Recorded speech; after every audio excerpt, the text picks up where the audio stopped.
I've since stopped crying. But hey guys, welcome to Coffee and Credits. We watched Aftersun.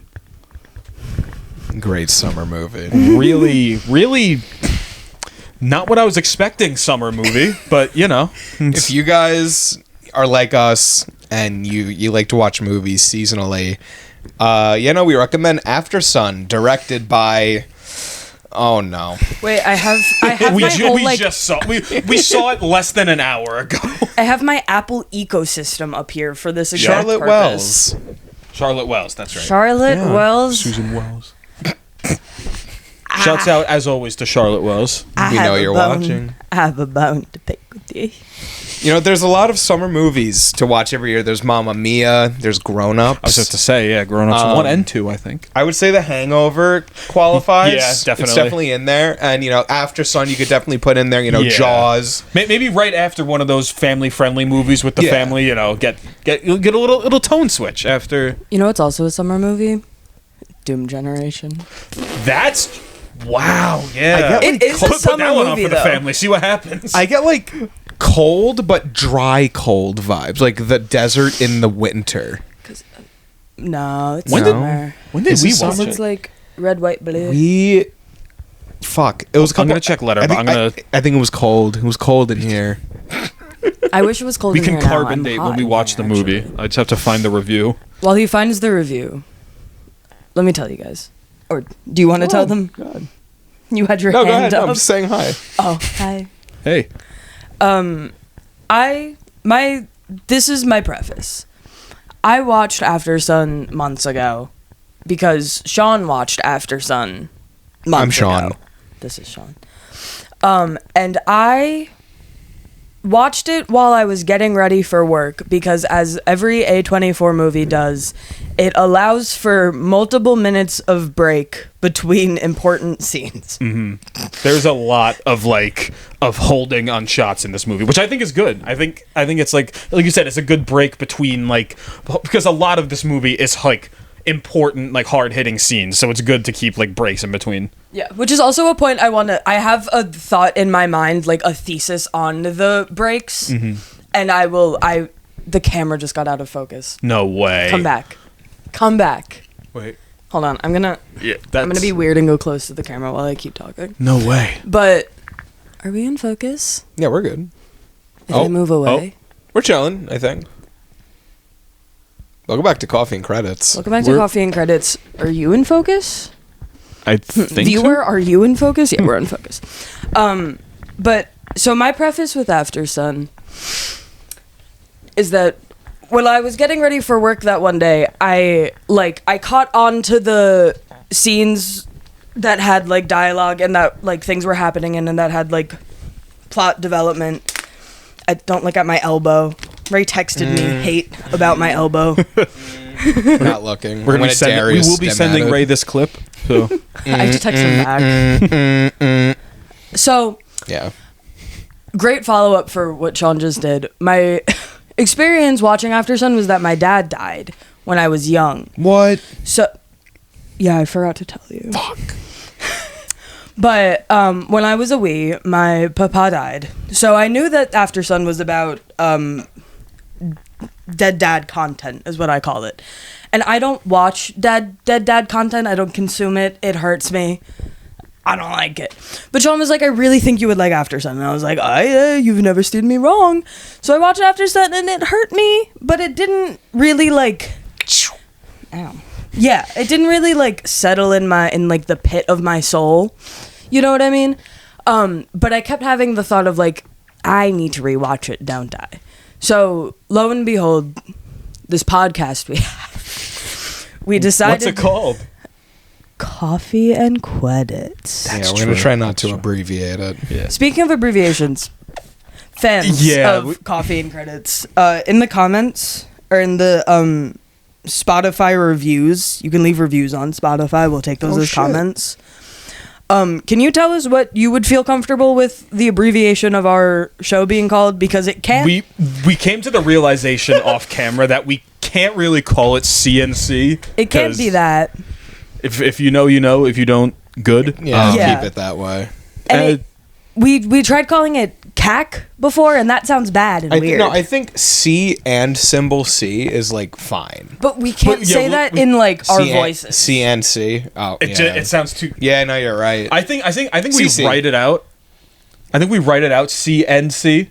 And then I'm saying no. I mean like C like and sign C. Yeah. Yeah, like writing, typing, whatever, and then we say CAC. I feel like Okay. You know what? this is my opinion. Obviously, we can let the viewers I decide. thought you were saying to write it down as C, letter N, C. I was like, hey, hey. I'm gonna just call it coffee. That's fine. Yeah, true. This is the coffee part. The credits part comes before you guys. God, and you do this every Yeah, fucking this was episode. Guys, clockwork. this was like the third time. This is bad for me. You're banned from like phone You know on what? couch. It's When on are the we table. doing an episode with coffee? Are we stupid? That'll be our first Twin Peaks discussion at episode. some We gotta have black coffee for There that. you go. There you go. Whenever we think of something good enough to make a whole video about for Twin Peaks. Yeah. Exactly. If anyone's watching the video and keeps seeing me readjusting myself, I cut a sweatshirt into a t-shirt and it looks weird on me. So if you're thinking actually? about it, I'm thinking about it too. Oh shit. Yeah, it's like soft and kind of warm. Oh, nice. Oh. Thanks. We should Where get were back we? to the movie. So okay, my sentence that I never get to finish. I'm so sorry. If I don't say it now, I'm never gonna get it out. We watched Doom Generation December 14th, 2024. That sounds right. So it was cold, Yeah, but it still is a summer movie. I agree. I still like think. it for the sum. Okay, The sum. back on track. Back on track. Dead Dad. Don't consume Dead Dad media. Consumed Aftersun. It settled in me in such a way that currently Mulholland Drive is settling in me where it's like I need to rewatch it because I know I like it. Mm-hmm. But the thing didn't click. And today during the rewatch of Aftersun, oh boy, did it click. Oh, it clicked in a way. It clicked in a way. It clicked in every way, you could say. Yeah. And because my brain is the way my brain is and I was raised within art school, knowing that we were recording an episode after the movie, I like thought about it in little topics. And like little thesis statements. That's the real podcast brain. That's like Exactly. That's the shit you can't get anywhere else. That's That's the stuff you're born with. That's how podcasters are born. true. We were destined to be podcasters. That's sad. Hey, we're but here. like really cool. Yeah. Let's make podcasting cool and acceptable again. That's what I'm saying, guys. That's like we gotta Let's do make it. it. No one likes podcasters. let's be the first podcasters ever that people like. Yeah. There's no one else. Nah, there's a few good ones. Yeah. Anyways, we're Coffee and Credits brought to you by Salesmen After Hours. True. Not an LLC yet, but I'm Soon. trying to figure out how to get us into a company. I could fill out a form for it. Anyways, I need to like. I'm getting distracted, so I need to be seated in a separate place. The first topic I want to discuss is like why the movie is named Aftersun, and my topic title is just the idea of like love and intimacy through like post fun care sounds weird, but like post like high adrenaline activity care. You know what I mean? Like literally the idea of putting on Aftersun or like sun iodine or like whatever you call it and wherever you are. Yeah. But like at the end of the first half of the movie, at the end of every day of their vacation, you would see them putting on Aftersun on each other with like the little cotton pad. Yes. Yeah. And then like in the mornings you would see them putting on sunblock for each other. And I just like there was a moment where because she was 11. Oh dear, what was her name? Sophie. Sophie. And like Sophie. Sophie. Yeah. But there was a moment like towards the end where she like felt a little like embarrassed to have her dad putting sunblock on and she wanted to do it herself. But it just made me think of this idea of like even when we like were embarrassed as kids and like teenagers to like have our parents help us putting sunblock on, we still grow up and like ask our friends to help us put sunblock on. And it's just like when I first watched the movie, I didn't think the title was as profound as it like is. And now that I had time to think on it, I feel like the idea of like centering the movie around this like care that you take for someone when they are burned or when they are hurt or like XYZ, like it's just such a profound little thing, and like the little details of them putting on Aftersun is just so like tender and caring for a movie that brings up really kind of like gritty feelings. And I feel like the idea of the Aftersun is the only thing that is inherently very soft about the movie, while it's still just like Aftersun is used to heal a fucking burn. So, but it's all in correlation to Under Pressure, the whole dance sequence at the end there. Like, the fact that through, like, little acts of love, you can show, like, a lifetime of, like, you know, support and warmth and appreciation for somebody. Cinema Joe from TikTok said on his review, love that guy. Shouts out out. Cinema Joe, that you can still love and be broken, and that's tough, you know. To, you know, it's a lot of stuff is implied, and like kind of like you're kind of left to put the pieces of Callum, the father, like, you know, together in your head. And it's like clearly he had a very like rough and trauma, like kind of spotty childhood. And usually those kinds of figures in movies are going to repeat that cycle, but he doesn't. At least I don't think he does. Because my takeaway from my first time watching the movie and the second time was that what we saw, like the movie we saw, was a romanticized version of that vacation of an older Sophie, like looking back on it, because that's what people that's like a trauma response to literally change the past to make the present feel more comfortable. I don't think anything, like, if I'm correct in this like thought process, I mean, there's, you know, it's all subjective, but you know what I mean. There's no correct. I know. Like, I don't think anything like horrific happened on the trip that we didn't like see, but you know, you could definitely tell that she carries like some scars with her throughout her life, and then she like looks back on them when she's older. It's like, fuck, it fucking hurts, man. The whole thing with Callum being like, you know, not that I want to be too vulnerable on the internet, but hey, maybe one day I'll be a major fucking director and someone out there will find this in the global internet zeitgeist. But for me, it brought up the very disturbing and potential reality of like, how much is my trauma going to bleed into my future children? That's like not a very comfortable thought. No, it's to sit with at all. And I think Ayo Edibiri said on Letterboxd, geez, we're a huge Letterboxd episode, that the director, who do we say her name was?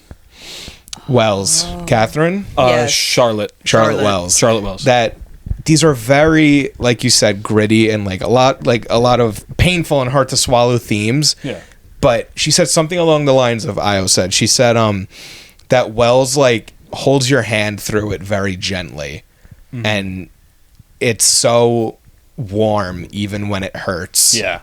No, and it takes a very special soul, a very special creator and auteur to like make that happen, and to be able to, I think, like make it as like clear as Charlotte does. Like I think it's very obviously, I'm sure I'm correct on this, it's clear that there's like a lot of sort of personal like touches, like personal influence, I guess I should say. Yeah. I'm sure. Yeah, I haven't like.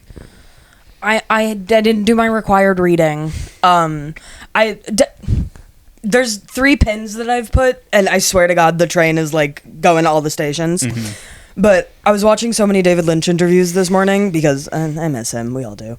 But he said something. He was asked about a film or about a director. He was asked about a director, and his interview or was like, oh, do you like this director? And he was like, I have never seen his work. I'm not a film buff. And that really stuck with me because I've always admired David Lynch as an artist for my entire, like, wee little life so far. But the idea that he is not a film buff and, like, doesn't, like, kind of, you know, like, he doesn't know all the things that your typical, like, director would know, you know? Like, I was watching, was it Scorsese with his daughter? Yeah. And he immediately knew Mothra, and he was like, Mothra, the Japanese film, and he, like, listed all the facts. Honda. Yeah. Yeah. Like there obviously a director like Scorsese or, like, whoever, like, will have, like, fucking every movie that came out since he was born to now memorize and, like, everything. And, like, I think it's, like, what is actually Harry saying, how David Lynch isn't, like that, but he still manages to, like, be as much of a creative person as he is. So cool. It's because, like, people like Scorsese and Tarantino eat, sleep, breathe, and shit movies. Exactly. It's so cool. You could see it, you could feel it in their work. And, like, my thing with Lynch and, like, the reason I've looked up to him for so long, like, it, like, obviously his films, obviously his art, obviously his paintings, his music, blah, blah, blah, blah, blah, blah. But just the way he goes about everything, and, like, he is not, like, he was, sorry, that's sad, he was not well researched on every single director of every single film, and that's what gives me the confidence to speak on movies, because I feel like I have a wealth of knowledge in the articulants to talk about them, because I went to film school. Not like film school specifically, but whatever. But, like, you just got mad at nobody. I got mad at myself. I love arguing with myself. It's so fun. But, I Catherine Wells. Yeah, Charlotte. Damn it. Sorry, Charlotte. Wells. Charlotte. But, like, even that, like, my favorite pieces of media, could I tell you the creators of most of them? Not off the top of my tippy head. But the feelings that they give me, I can talk about so in depth, and I genuinely did not remember that this was Paul Mescal.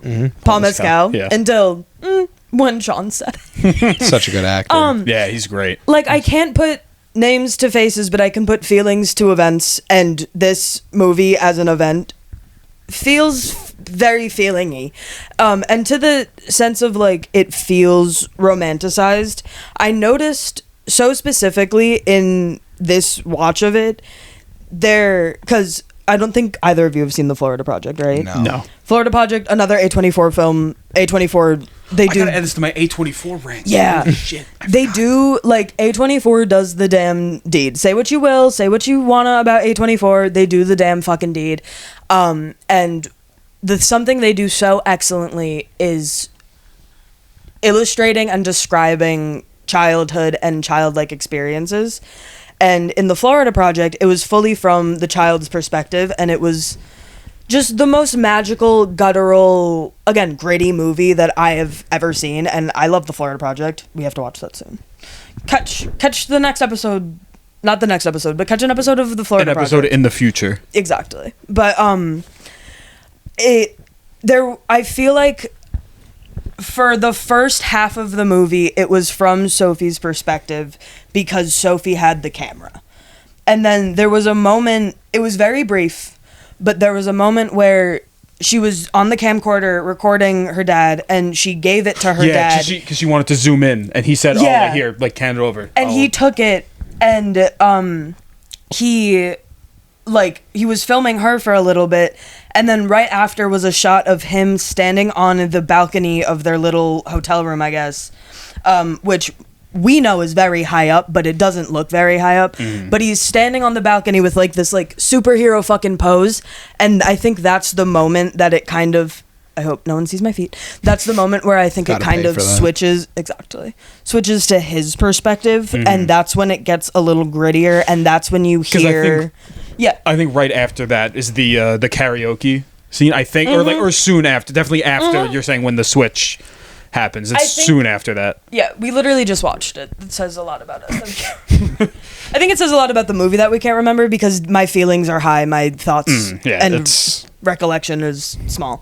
But that's, like, when you see him, like Billy said, like, kind of not participate in the karaoke thing with his daughter that she alludes to he's done for years and years and years before. And I have a hiccup.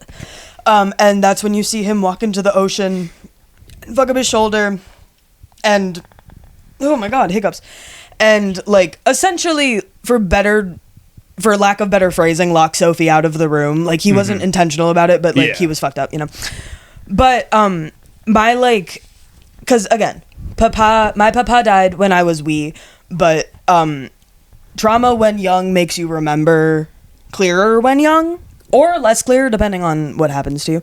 But I remember quite clearly my perspective of my dad's cancer, and like I don't know what's the dad's name? Callum. Pokemon trainer. Callum. Like I don't know what Callum died from, because I don't think they explicitly allude to it in the movie, but my takeaway is that he died from cancer. Or I figured suicide. Yeah. That's what I figured, like immediately, like right out of the movie. But like thinking about it now, because I feel like there were some portions throughout the movie where like he didn't look or act sick, but I feel like he was constantly alluding to like being tired.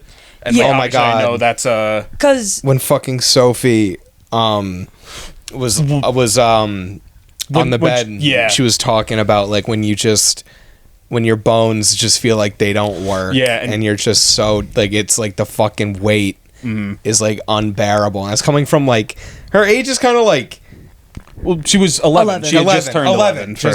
Just turned 11.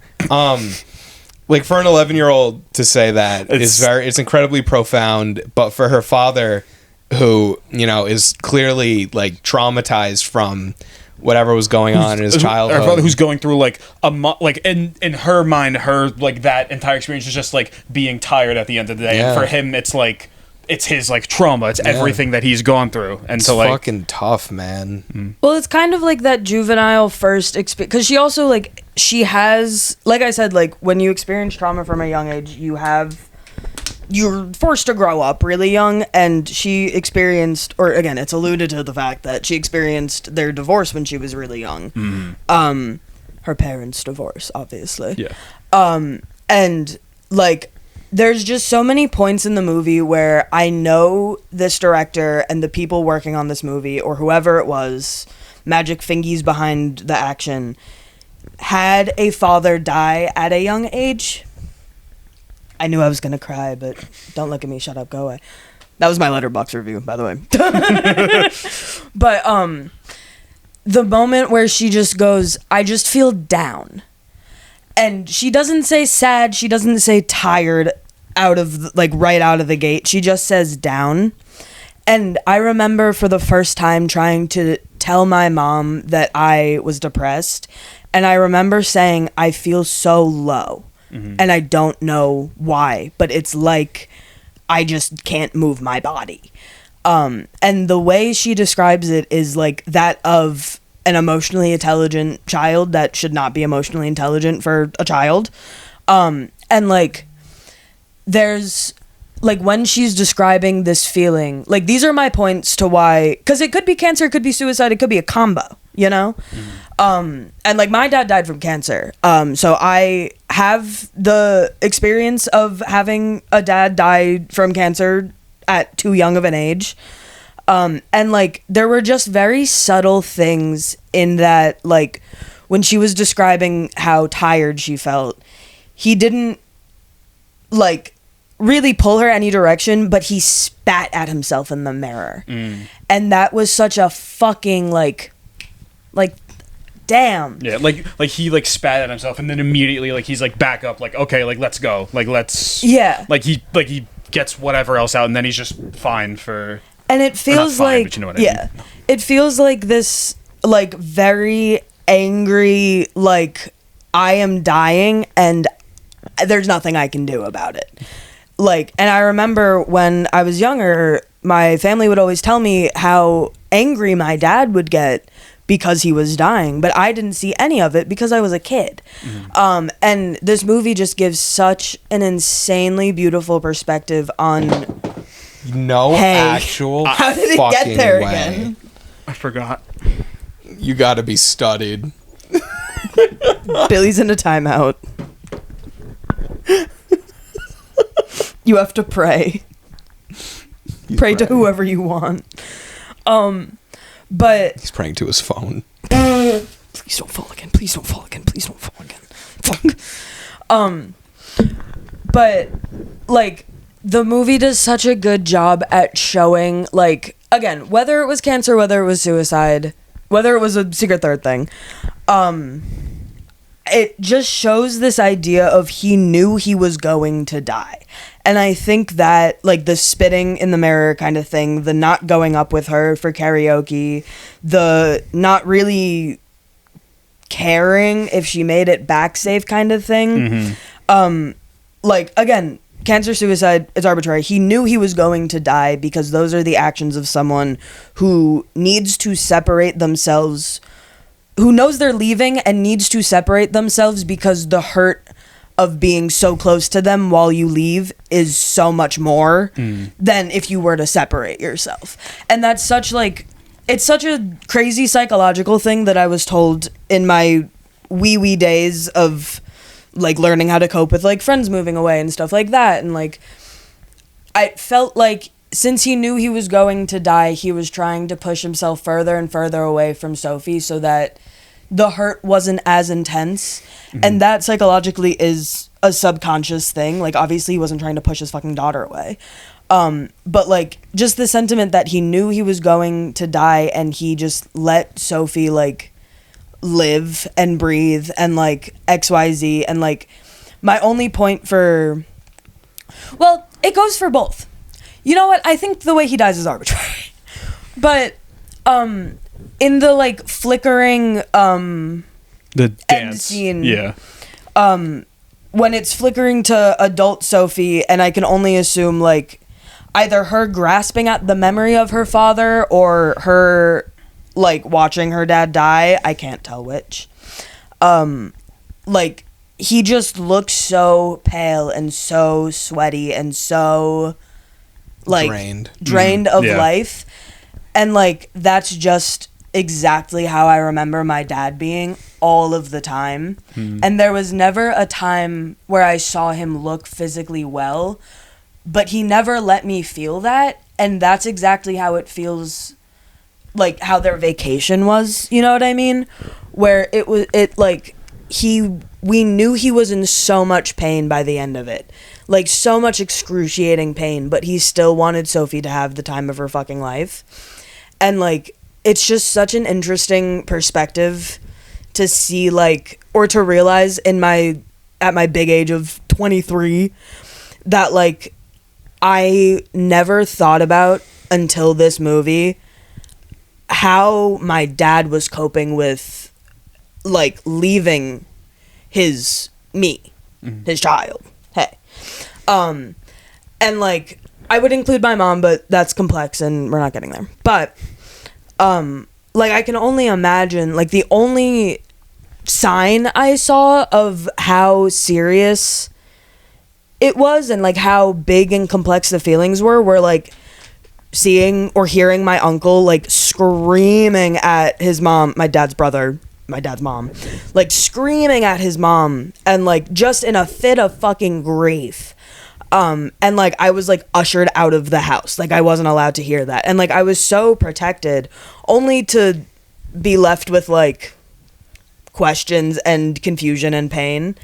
And, like, all of this to say that I think the movie does a really excellent job at showing how you can kind of handle grief and handle losing a parent in such a way, and, like, that goes for the child and the parent, like, how to handle that situation in such a way that is, like, so human and normal and necessary, but I feel like might seem so strange from an audience that, like, hasn't gone through that, where, like, even, like, the, like, throw bread at the people and run away, like, that's such an insane memory to have that if he were not to be dying, I don't think he would have done that. And his whole talk with her about, like, drugs and everything, of, like, he was like, you're gonna do that, but tell me about it. And I feel like that sentiment is not necessarily what a parent who knows he's gonna live, or who assumes he's gonna live his whole life, that's not really what that dad would say to an 11-year-old, you know, because that kind of gives a level of allowance. But if he were to die, which he did, it then leaves her with this acceptance of like, so I can tell him because he's always around me, so he always knows. Which I found out like 3 years ago, that apparently my dad was a fucking pothead. And it just makes me, and like my mom didn't let him smoke weed through his cancer because she didn't want it in her house. Again, complicated. Moving on. Couldn't even let him enjoy a fucking spliff. For real, I think he smoked at his friend John's house though. That's what's up. John C, if you're out there, can you do my taxes again next year, bro? Shouts out, John You stopped C. doing my taxes. Because apparently I'm too old for that. Anyways. But, like, when I...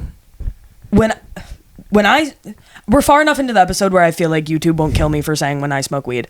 But, like... I think you can do it after the 5-minute mark or some stupid fucking something bullshit. like that. But, like, when I smoke and when I do the things that, like, normally a parent would look down on you for, I just think of the fact that there are... I don't want to cry. There are so much bigger things in life once you die than caring about if your child is smoking a fucking spliff. And I just take moments like that to kind of just, like, connect with my dad.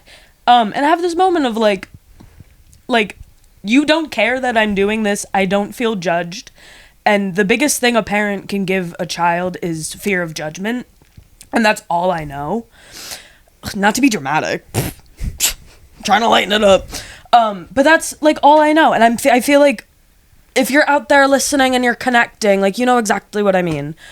But, like, just having this ability to do something that as a child you would get in so much trouble for and connect with a relative, a parent, whoever from beyond, the great beyond, like having this moment of like, you can't judge me because you're dead, and that being this absurdly beautiful thing.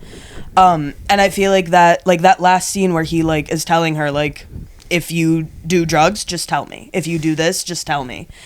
It feels to me, maybe I'm projecting, but as David Lynch also said in this interview I was watching of him today, once art is out there, it is for everyone's interpretation. So this is my interpretation because it's mine.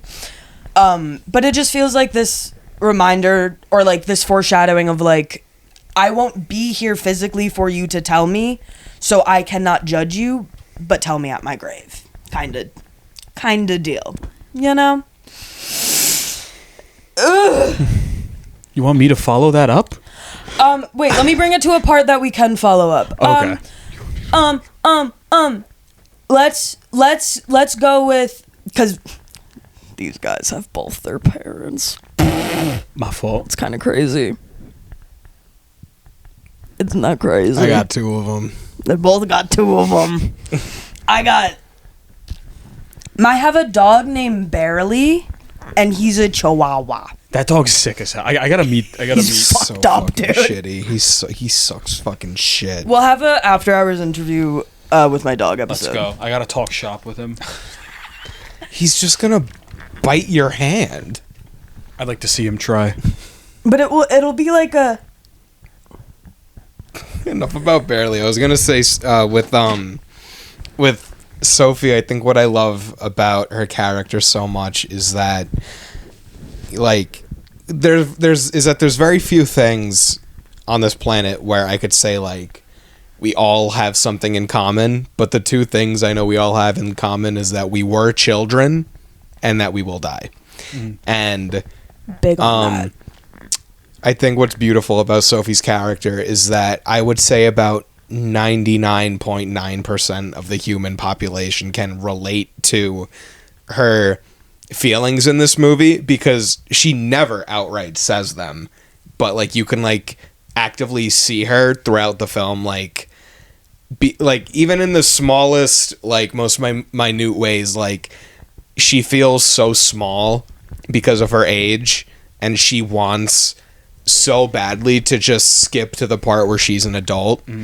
And even when he tells her that they can't do like the paragliding thing because she's too young, and like the fucking very beginning, I think, or near it. like there's so many little instances, and the one that stuck out to me the most was when they push that couple in the pool and everybody jumps in, and she's last to jump in, and she sees them like these teenagers, like, you know, they're making out, holding each other, and she's like, I have no place here. Like I'm not actually one of them, like, at all. Yeah. Like she has no fulfillment in being 11, because when you're that young, all you could think about really is like, what's next? Because what child is present? I don't think any of us were. We all just kind of I'm present now. Fuck no. Yeah. I don't know what presence is.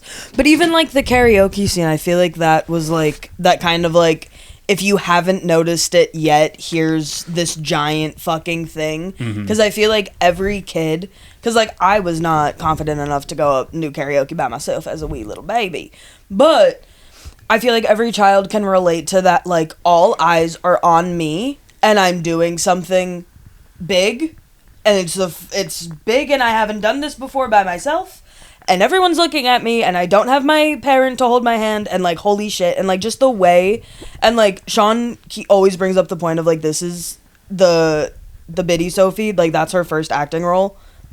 Yes, Insane. which like Huge point.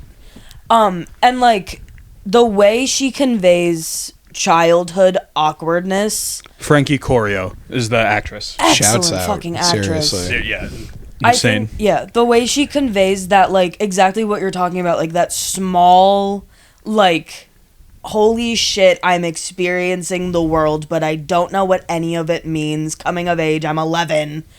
Like, having first feelings for human beings and, like, all of that, like, she wants to grow up, but then she sees growing up as, like, drinking and, like, kind of abandoning your childhood, but she... like, what she doesn't see is the experience of getting to that point. And, like, it's just so easy to feel her feeling of feeling lost in the world. And, like... I think on that point, just super quick, I think there's something to be said when she gets the bracelet from the girl at the end, and she's like, oh, like, here, like, I'm leaving tomorrow, you're still here a few days, whatever, now you can get, like, whatever you want. And then, like, when, like, the bartender or whatever comes up, she orders, like, a soda. Like, like, even when given the option to, like, hey, if you want to, like, be older, this is a perfect shot right here. And... it's like how she was looking at, like, all these people hooking up. I don't even think it's that she... like this is kind of like, I need to navigate this really well because the character was 11, but I don't even think she wanted to like do these hookup things, but she just saw it as something only older people can do and like envied that. I don't think she really cared contextually like what they were doing, because you see her kiss this boy for the first time and her eyes were open. Yeah. She didn't give really a know fuck. it. Yeah. She was looking at the kids tapping the window above them. Because the first time he interacted with her that night was a joke. Like, grabbing her, whatever, was a joke. And I think, literally, like what you said, like, she just didn't care. Because to the point of, like, she is just experiencing so much emotion for such a little brain and body. But...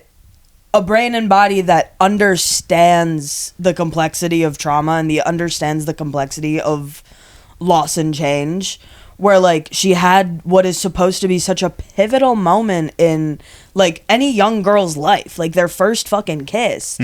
Like she just didn't care. And like that is just like, even the fact that she was trying to hang out with teenagers and like older kids the entire time and would just reject like anyone her age just really strikes a fucking chord in me, because that's how I was when I was a biddy. And like I've never had friends my age until college, where I was forced to have friends my age. Like even in high school I was friends with all of the seniors, and like seniors and seniors and seniors until I was a senior and I mentored freshmen, and that's what I did in college pretty much. But like just the idea of wanting to be with older people because she gets it. She knows, like she understands. She can hang with the older crowd because mentally she is that complex. But She can hang, but she can't hang. exactly. Like she's too bitty. Like they don't take her seriously, and all she can get is, what was that kid's name? Michael. All she can get is Michael, who is kissing her because his friends said it would be a funny joke. And like she's not even phased. And like I remember when I had my first kiss in my bitty age, like I was like, ugh, was I supposed to care about that? And like I remember just like I've lived my whole life thinking like, am I supposed to care about these giant monumental things happening to me? Like even my college graduation. Not my college graduation. That was a huge thing for me because XYZ. My high school graduation, albeit COVID, ignoring that part, like I like didn't care when I graduated high school because I was like, okay, I've done harder things than going through college. I mean, high school. College is hard, guys.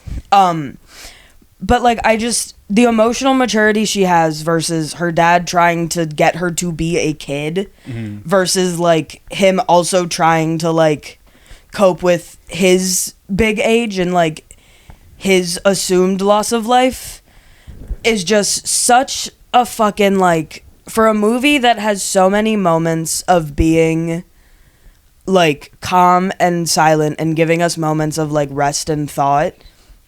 By God, does it say so much?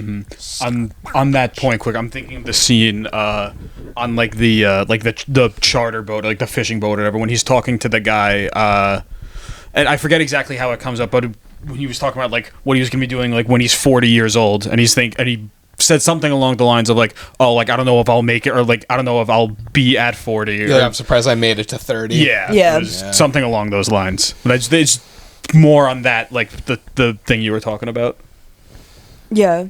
Did you have a point? You had a breath. No, that was just Oh, a okay. breath. When podcasters hear a breath of Yeah. air.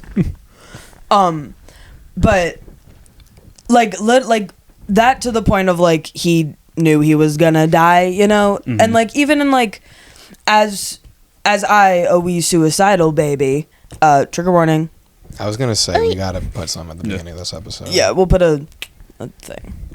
But as that, like I did not see my life past the decade, you know what I mean? Like past, this is a little dark, but like past 10 or 11, or past 18, like past 20. And now I'm 23 and I'm confused and scared. And I know a lot of kids who grew up like that can relate to that.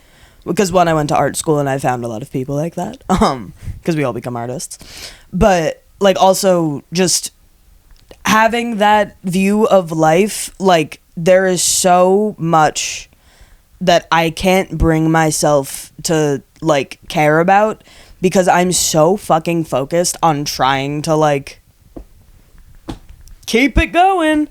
And like it's so hard to both relate to the child and the adult of a movie because like it's just and like to the point of like will you be able to have a fulfilling life with kids despite the trauma you endure when you are coming of age? Like to anyone out there who's struggling, you will, because as David Lynch says, art is not created if you are in pain and feeling sorrow. Good art. Exactly. And like I feel like this movie just kind of proves that like you do need to like keep going at least just to see, and once you see, that will bring you some assuredness that like you can keep going and you are warm and like you are like living, you know what I mean? Because especially like Sophie, from like a child who went through that, and as like me, a child who went through that, like the most important thing is to keep going and, like, not reproduce in the term of having a baby, but reproduce creatively, reproduce your ideas, like, teach others, like, give to others as you want for yourself. And then if you fuck with it, reproduce, have a biddy, have a mini you. Because fuck the shit that went on in your past. Having a biddy means that you got through that and you know enough to teach them to protect themselves when they go through it, because trauma is inevitable. You just need the tools to protect yourself through it. Type shit. Yeah. But my last point on it is the moments of rest that they give, because it was so fun watching it with you guys. As fun in concept, only in terms of this thing. But I mentioned the other A24 film that loves its silence, Ghost Story. One of my favorites. Anyone who's watched a Ghost Story knows exactly what I'm talking about, but it's mostly silence the entire time. And, like, the moments of silence, now I'm not talking about Ghost Story anymore. That was just me liking it. The moments of silence in Aftersun are so much in the beginning, but then by the end of it, when it's flashing and it's like love such and like I'm like heaving, crying, and you feel like you can't breathe, like those are the moments when you feel like you need those break moments, and it makes you feel like you took it for granted in the beginning of the movie. And I feel like that just like really like drives that stake home of the idea of the movie of like, love your loved ones, hug your loved ones while you fucking can. Because as a we who has few family, appreciate what you have while you have it, because very soon you will be in a flashing room trying to grab onto the idea of your family members and friends who have died. It sucks. But yeah, that's Aftersun. Yeah, the visual, my last 2 points, the visual of Callum dancing with the flashing lights and then kind of like blurring the line between like the movie and the strobe effect. Like you could see, like in my eyes, the strobing effect was what was actually happening, what actually happened on the vacation, where like he wasn't like fun drunk, he was like sloppy, gross, public embarrassment drunk, or at least that's how I thought it looked both my first and second time watching it. It's like that, it like cuts even deeper, because like clearly the more he's in pain, the more he's gonna drink, and it fucking hurts. And my last point is I think it's really cool that Sophie ended up being somewhere under the queer umbrella in her adult life, because again, this is also something I'm going to try and navigate here. I've always kind of thought that, and by the way, I'm queer, so everyone on this couch is. You're in safe territory. Happy Pride Month. Yeah. Yes, true. Good shit, guys. Seriously. Keep it going. I've always been under the interpretation that queer people kind of function differently than not queer people. That, like, not for better or worse, or not more or less than, you know, non-queer people. But it's an expanded consciousness. I definitely think so, and it shows because of how emotionally intelligent she was as a child, being able to word that thing that we mentioned earlier, like, oh, when your bones feel like they can't move, like this, like on average, like an 11-year-old it's gonna be really rare for a kid around that age to say something like that and to have that like sharp of a perception.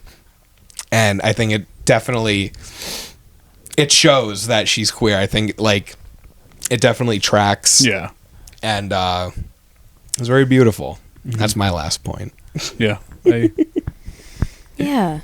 I think my last point, and then to like bridge it to the next topic, is that I just find it so beautiful how art exists, and I love being alive and like consuming art, because like Sean's takeaway of like the scene of like the flashing is so extraordinarily different than mine, and like it's not even a point of like, oh, I guess you're right, or I guess you're right.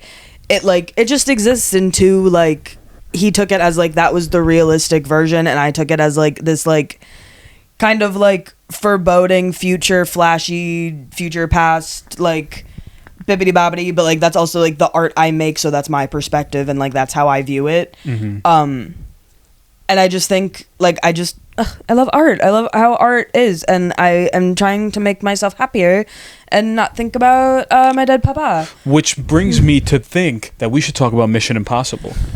Yeah. Changing gears. Let me get into a less slouchy. Even though sad I'm position. gonna have even less of a stake in this conversation. Yeah, we'll make this quick, and we'll give you guys a quick little palate cleanser. But yeah, go watch Aftersun. We're gonna leave you with a more seriously. like positive, like more sweeter note. Yeah. We're gonna make it happy from here on out. Don't worry, guys. So me and my papa, my father, we showed Chelle Mission Impossible 4 through I guess 7. 4, 5, 6, 7. Yeah, sounds right. Yep. And like, you know, that's sacrilegious to a lot of people, but I don't really fucking care. Sorry. I'm usually I'm a purist in a lot of ways, but Mission Impossible isn't one of those things. Well, may I interject for about a moment? Because in the 3 years that me and Sean have been dating, the purist notion has been puring. That's the app we use. Exactly. We love Notion. We love Notion. But I have had to watch, before I get the honor of seeing the movie in theaters with Sean and his papa, I have to watch every single movie that preceded that movie. Gladiator, Planet of the Apes. Give me more. There's more. I'm sure. Did you watch Fury Road first, or did you have to watch Mad Max's? Yeah, to see Mad Furiosa. fucking Max's? Yeah. Which obviously changed That my paid fucking off. life. So, but like, all that to say, like, I'm not an action person. I don't get excited for action movies. Thank God I didn't make you do it for Thunderbolts. Jesus. Yeah. I wouldn't have. Hundreds of hours worth of I would have just went to see Thunderbolts by myself. I was about to do it for Final Destination because we weren't purists. But I, again, don't like action. I'm an art house art hoe bitch. Fucking flashy lights and sex. Give me that. Love it. Guys, when I tell you that I have a connection with Mission Impossible that I cannot even describe. Because I thought, I arguably got it confused, or not even confused, like I kind of blended Mission Impossible with... Can I guess? Yeah. Fast and Furious? No. Fuck. That's what I always That's do. the car It's one. very close. The James Bond. Yeah. That makes sense. Because in my mind, both of them are, I'm action man. Action man, I get woman. I save day. And to be fair, that is kind of what Mission Impossible is. But it's the fact that they take the classic trope of action man gets the girl, saves the world, and takes it and makes it Tom Cruise. I would not love Mission Impossible if I did not know every time I would sit down to watch Mission Impossible, Sean and his dad would look over to me and go, "Did you know he really did that? He really did. Did you know he really did that?" Did you guys know that in the Two Towers when he kicked the helmet, it was actually... I actually never knew that. I never knew that Aragorn actually... Billy and his fucking... Yeah, I had a very, very long-winded and grammatically incorrect in a lot of ways because I was very stoned. Letterboxd review for this. Follow me on Letterboxd at GelpoGrits54, capital K, capital G. CHELL3R0SE. But true. I have a lot to say about Tom Cruise that I'm gonna streamline. I really I'm being dead fucking serious. He would be my favorite actor. Period. End of sentence. If he wasn't a Scientologist, but you know, if I can look past that, and I can. As for right now, we don't know what the future holds. Never do. He really loves this shit. Like, he loves other people going to the movies. This isn't like, I'm sure a lot of like satisfaction comes from doing what he does. doing these stunts and getting people to the movies, I really do feel like it's more for us than it is for him. If I had to assume, I don't know the man personally. Tom, if you're watching, I'm right here. We'd love to have you on. Seriously. It's such a beautiful thing that theaters and, dare I say, cinema is still alive. And I do actually really think that a huge chunk of that post-COVID is because of Tom Cruise. Yeah. Look at Top Gun Maverick.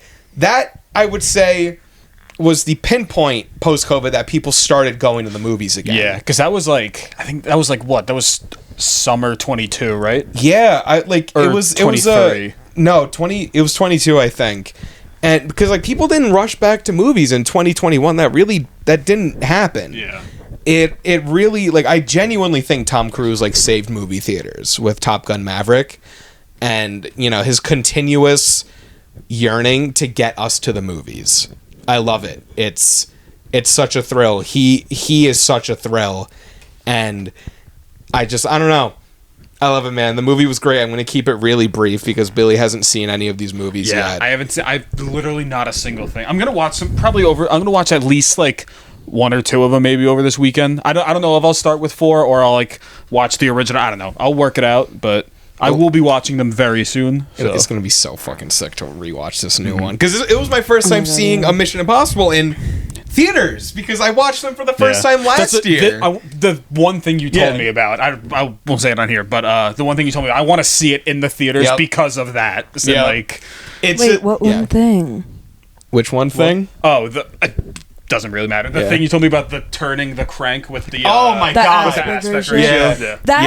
That's a whole. That's a point I want to make, because it's not a spoiler. Kind of, mostly not a spoiler. Watching 4 through 7. Yeah. So many.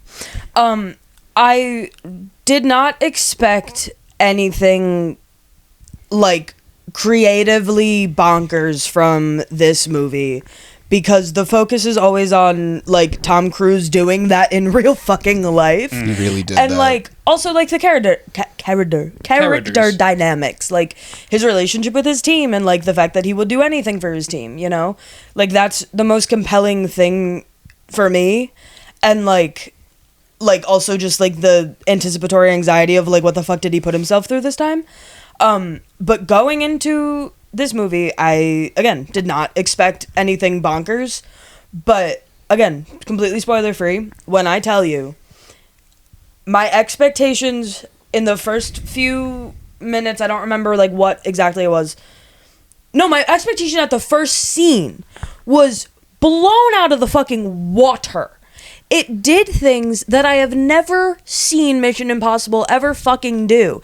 And, like, again, I'm not a purist. I haven't seen the first couple in full, but I know what happens in them. I've seen the scenes, But it did things that I would never fucking expect from, like, not to diminish it, but an action movie, let alone Mission Impossible. And then it just continued to stylistically and creatively just, like, surprise me.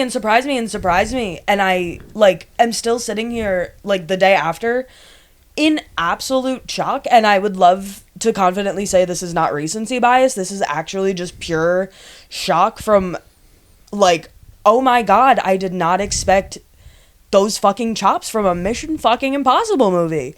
It's so fucking surprising. There are times where it does not feel like a Mission Impossible movie, and I'm only reminded is because Tom fucking Cruise is on my screen. And like, oh, like, if you don't like the Mission Impossibles, if you don't want to be a purist and watch all of them, if you want to watch all of them beforehand like Billy does, either way, go see this fucking movie.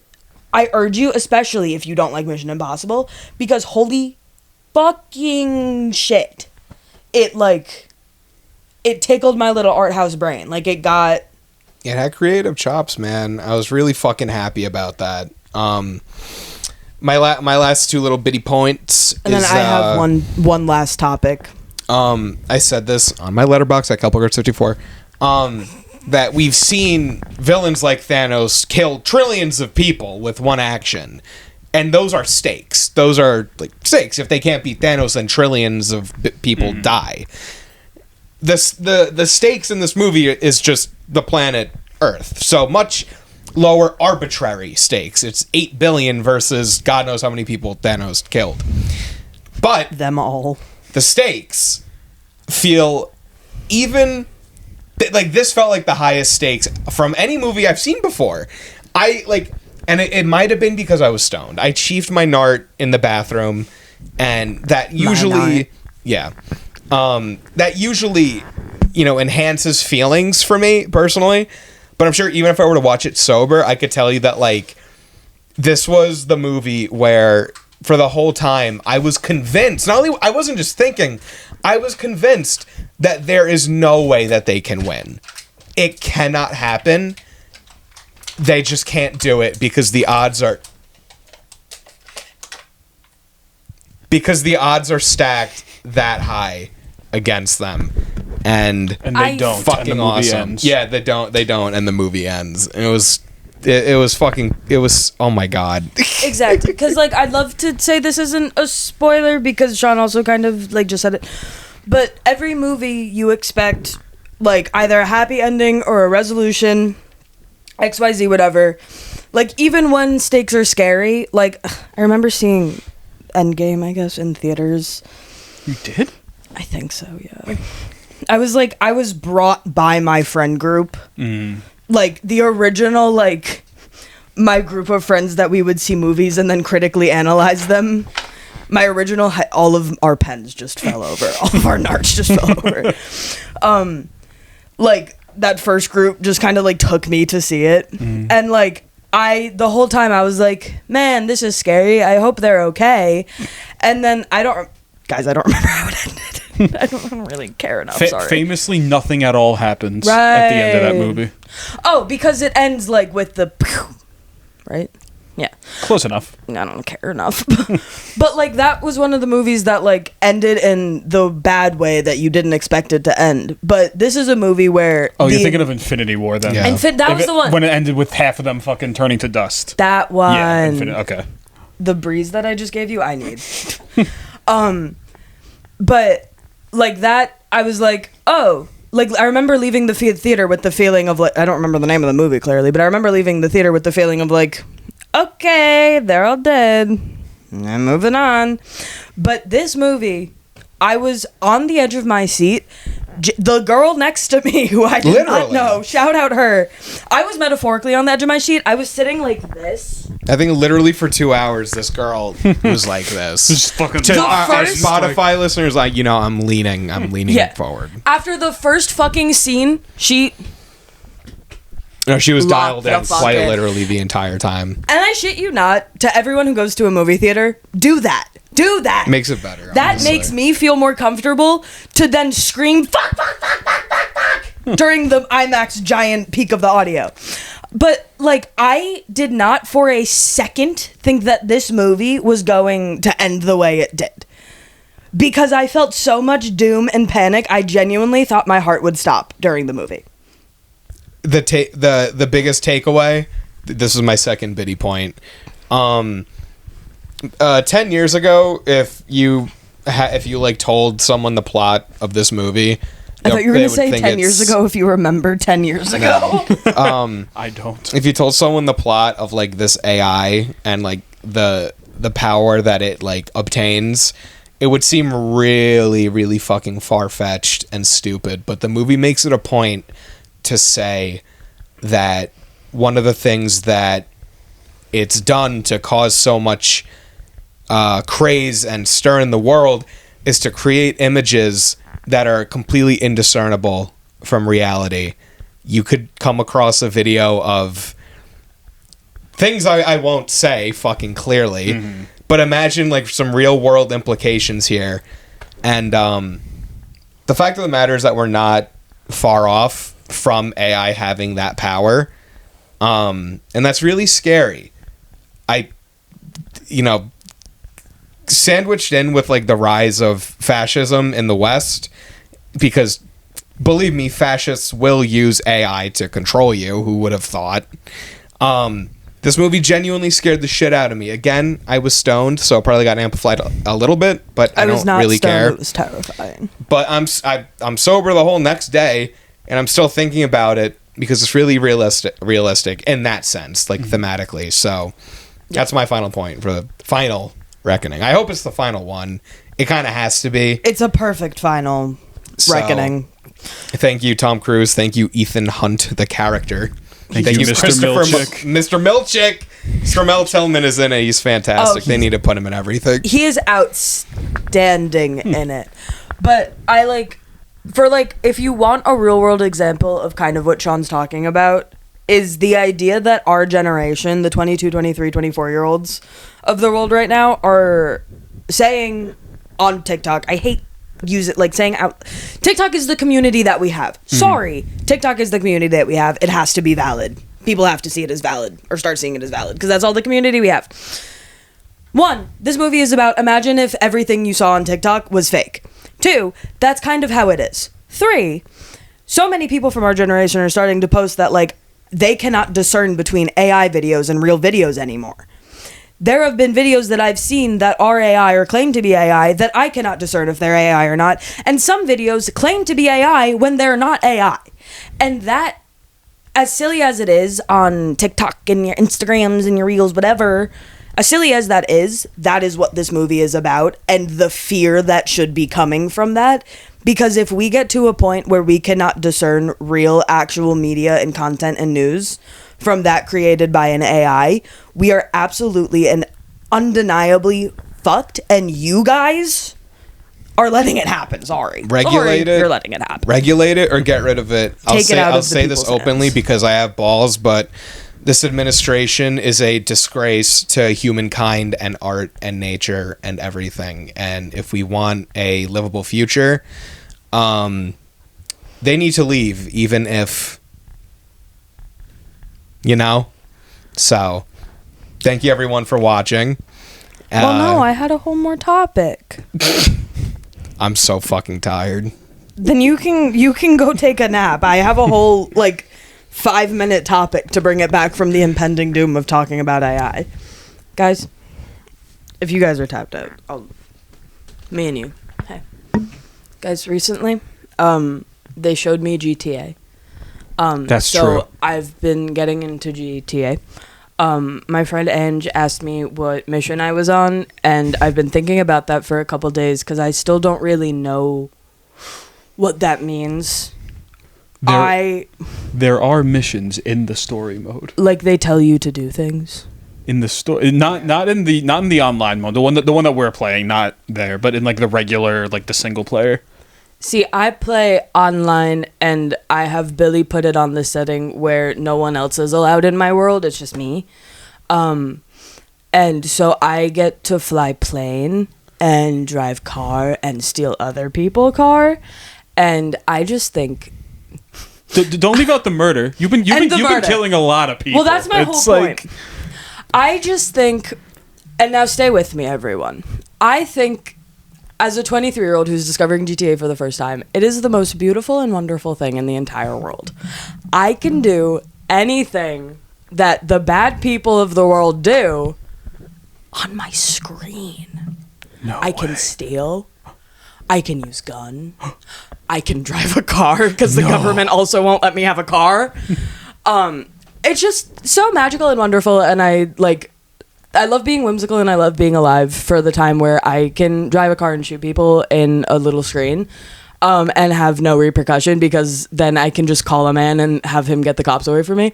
Isn't that so magical? I just think that's magical. But my point of all of it is that I feel like I am returning to the age of being 14, and we were 14 in 2016.